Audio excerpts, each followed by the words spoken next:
l'intérêt de cette opération sur 8 points de contrôle dans le ressort du TGI de Saintes, c'est d'associer OFB,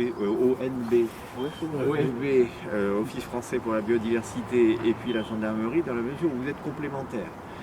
Donc il y a des réquisitions qui ont été prises au niveau routier, ouverture de coffre, contrôle d'identité, au niveau gendarmerie, et des réquisitions spécifiques sur le code de l'environnement pour constater les infractions à l'environnement.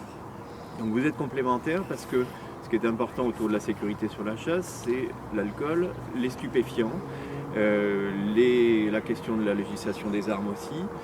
Donc tout ça, ces opérations vont nous permettre de le faire. Et puis l'intérêt de l'OFB, c'est qu'ils vont vous apporter leur degré d'expertise sur le contentieux chasse, c'est-à-dire les distances de sécurité, des dispositions techniques, les angles à 30 degrés, la proximité des maisons, sont des choses qui sont hélas fréquemment commises et sur lesquelles on a besoin de montrer que il ne faut pas se permettre tout et n'importe quoi. Et les services de l'AFB sont très souvent sollicités sur ce type de problématiques et compte tenu de leur nombre, ils ne peuvent pas faire forcément face. Donc aujourd'hui, c'est l'occasion de passer un message important pour qu'on évite des drames comme il s'est produit en novembre.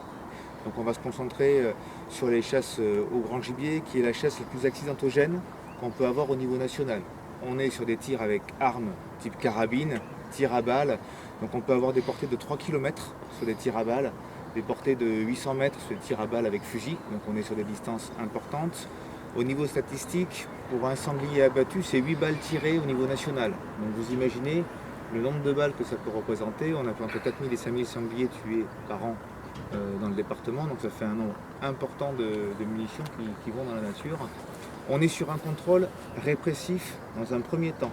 Donc en fait, on va être sur un phénomène d'observation, on va chercher les battus, on va observer comment ils pratiquent.